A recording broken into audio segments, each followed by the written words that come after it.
52, na nitasoma kwanza alafu tutaendelea.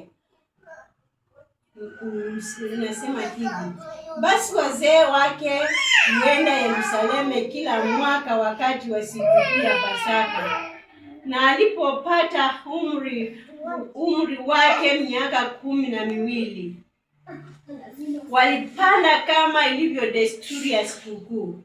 Na walipokwisha kutimiza siku, wakati wa kurudi kwao, yule mtoto Yesu alibaki nyuma huko Yerusalemu, na wazee wake walikuwa hawana habari, nao wakadhani ya kuwa yumo kati ya msafara.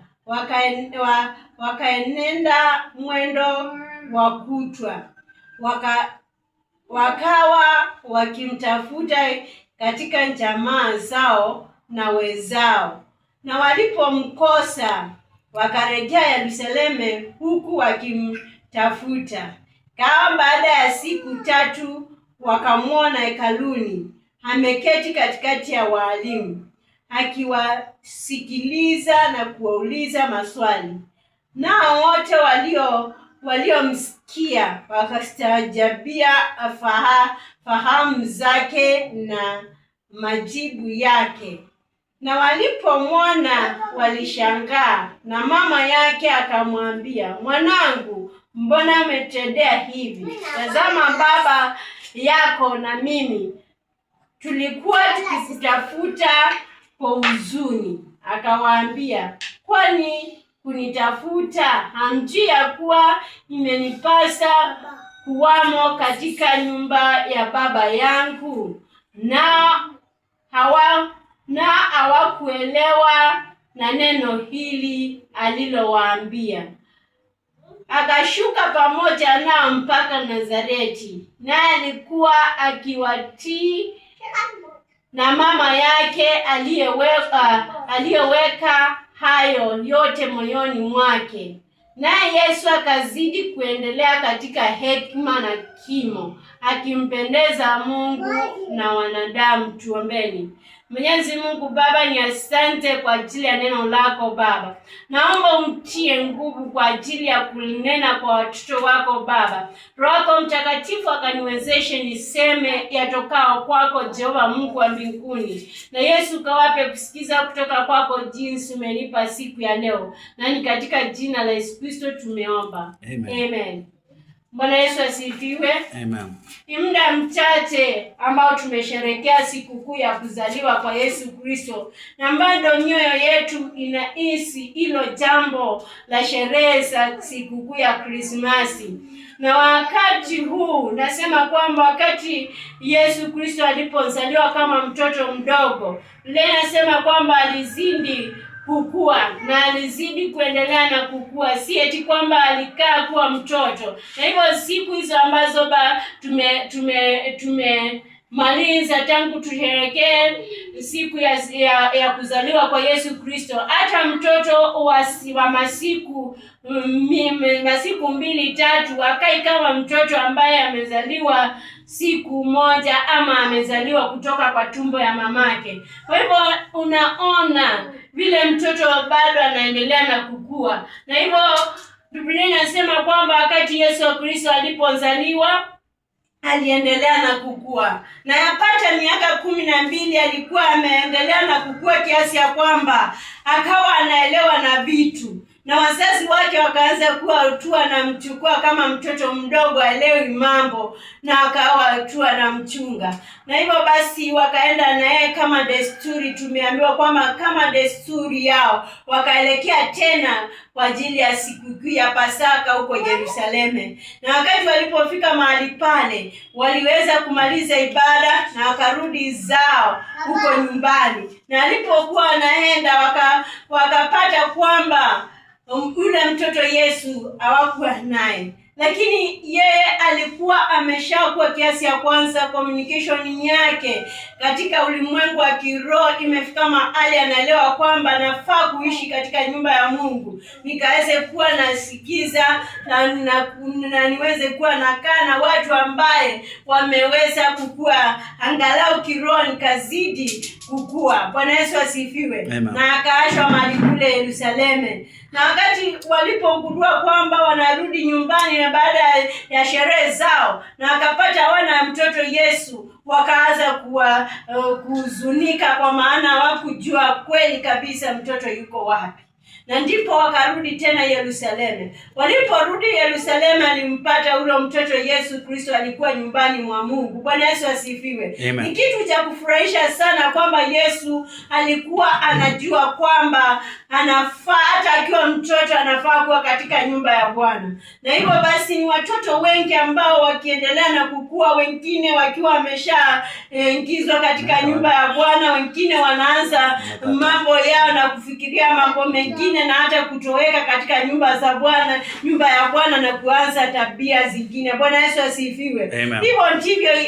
Hivyo si vile Yesu Kristo alivyokuwa. Yesu alikuwa mtoto ambaye alikuwa anafuata wazazi wake, na wakati alipojua kwamba nyumbani mwa Mungu ni mahali pazuri, kama vile mtumishi wa Mungu alimba akasema kwamba nilifurahia waliponiambia twende nyumbani mwa Bwana. Hivyo ndivyo Yesu Kristo alikuwa anafurahia akiwa katika nyumba ya baba yake ama baba yetu Mungu.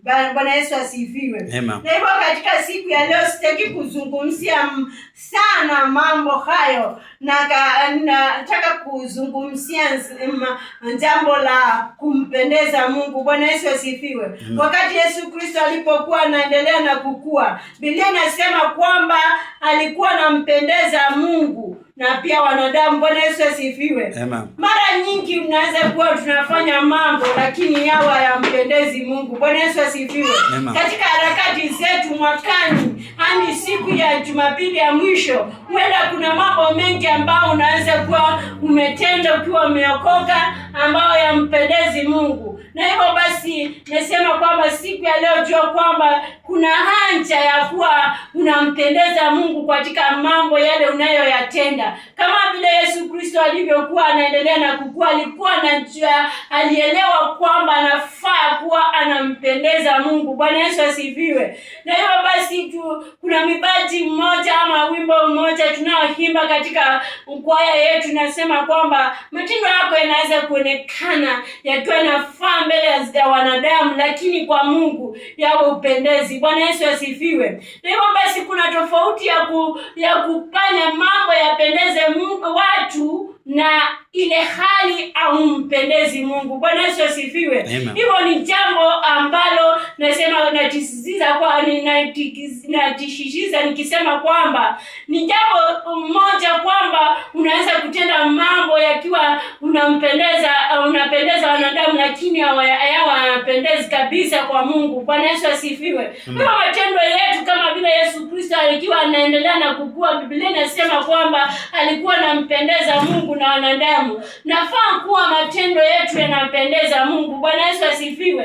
Wakati ule Kaini alikuwa ametoa dhabihu yake na Mungu akaikataa, aliweza kukasirika, na akawa Mungu akizungumza naye akamuuliza ungefanya vizuri usingeweza kukumbaliwa. Naye akakasirika na akawa na ghadhabu. Kwa hivyo kuna hali unaoweza kufanya mambo uifanye tu kweli uifanye, lakini iwe haipendezi Mungu. Bwana Yesu asifiwe. Kwa hivyo jambo lile nataka siku ya leo tukaweze kujua ni kwa yale yote ambao unafanya, wacha ufanye ukimpendeza Mungu. Bwana Yesu asifiwe. Hivyo ndio jambo ambalo nataka ikaweze kuingia ndani yetu.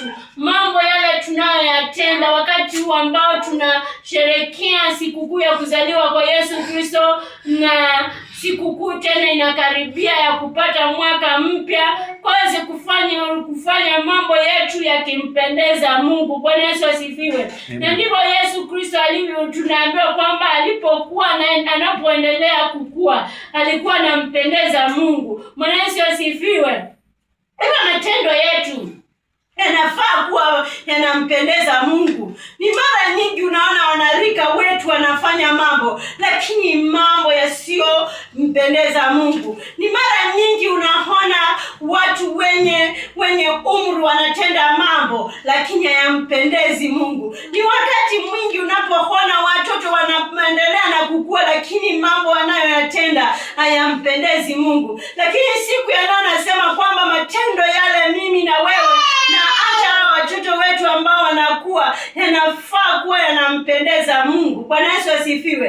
Watu wengi wanaanza kuuliza, mtoto mdogo anaweza kufanya mambo mazuri hanje ile hali ni mtoto mdogo?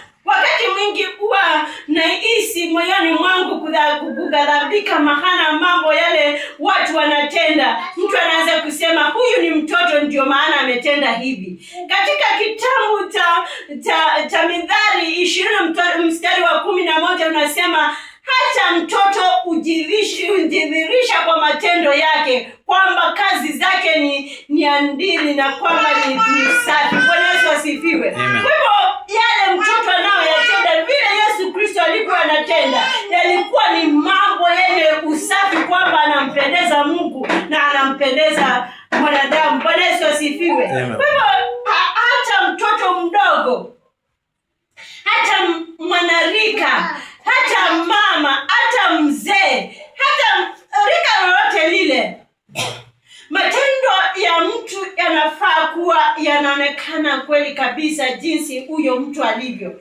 kwamba anampendeza Mungu. Bwana Yesu asifiwe. Kwa hivyo nasema kwamba in short, matendo yetu, mambo yale tunayoyatenda yawe ya kumpendeza Mungu. Bwana Yesu asifiwe.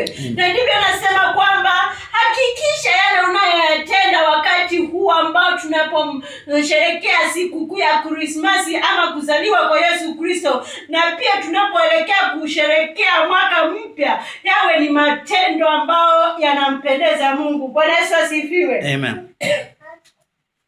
Nasema kwamba ni jambo moja kwamba unaweza kutenda matendo yawe yapendezi mbele ya Mwenyezi Mungu Baba, na lile lingine iwe haya matendo yanaweza kumpendeza Mungu. Bwana Yesu asifiwe. Na hili jambo nasema kwamba Yesu Kristo alionekana akiendelea na kukua katika hekima na kimo, akimpendeza Mungu. Hivyo ndivyo tunavyofaa kukaa wakati huu, kwamba tunakaa maisha ya kumpendeza Mungu na kumpendeza Mungu katika matendo yetu. Nasema kwamba kila rika, kama vile nimetangulia kusema, kila rika, mahana Yesu Kristo alikuwa mtoto mdogo wakati ule kwa kimo na hekima, na alikuwa anaendelea na kukua, lakini katika matendo yake alikuwa anampendeza Mungu. Na hivyo basi nasema kwamba matendo yako yawe ya kumpendeza Mungu, yawe ya kumpendeza Mungu. Yale unayoyatenda, kama vile Yesu alipoonekana akiendelea kukua katika hekima na kimo na akimpendeza Mungu, hivyo nawe pia endelea maisha yako ukiendelea na kumpendeza Mungu katika matendo yako. Bwana Yesu asifiwe. Amen.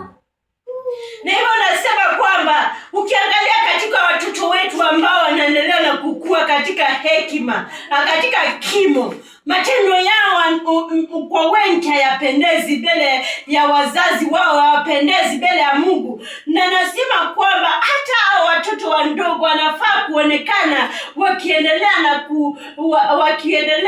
na kutenda matendo ambao ni ya kupendeza. Wanarika wetu wengi wameingia katika miandarati, wanarika wengi wetu wameingia katika hanasa za kila namna ambao wanasikia katika nguvu zao zinawapendeza. Kumbuka neno la Mungu katika kitabu cha Mhubiri 12 nasema, na kumbuka muumba wako wakati wa ujana wako. Bwana Yesu asifiwe. Ili matendo yako yawe ya kumpendeza Mungu. Usione kwamba wewe ukiwa mwanarika, ukiwa mtu ambaye ni mdogo wa kimwili, huwezi kuwa unampendeza Mungu. Wakati ule watu wanaojiburudisha katika hali ya umri wao, unafaa kujua kwamba hapa kunao good example, ama kunao mfano mwema. Yesu Kristo wakati alipokuwa anakuwa, alikuwa anampendeza Mungu,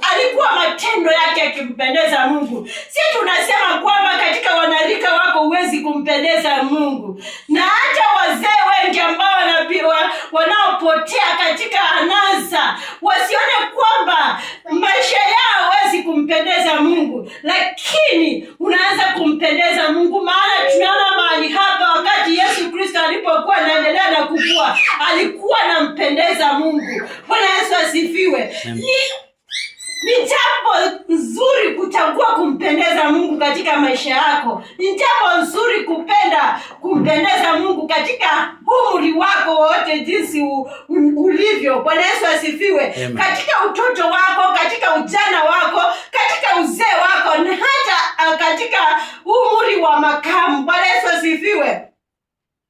Maana neno la Mungu lasema kwamba Yesu alipokuwa anaendelea na kukua katika kimo na hekima, alikuwa anampendeza Mungu. Katika hali zote alikuwa anampendeza Mungu. Hakuna umri wowote huwezi kumpendeza Mungu. Nimesema kwamba nirudie tena na tena, watoto wadogo si kwamba wako na akili punguani ama akili dogo kiasi ya kwamba hawajui jambo jema na jambo baya. Maana Biblia inasema hadharani na adili kwetu kwamba Yesu alipokuwa anakuwa katika hekima na kimo, alikuwa anampendeza Mungu. Kwa hivyo useme kwamba mimi ni mtoto mdogo, wacha nifanye kile ninachofanya, watu watanielewa kwamba mimi ni mtoto. Bwana Yesu asifiwe. Kwa maana hata mtoto hujidhihirisha kwa matendo yake, kwamba kazi zake ni safi na kwamba ni adili.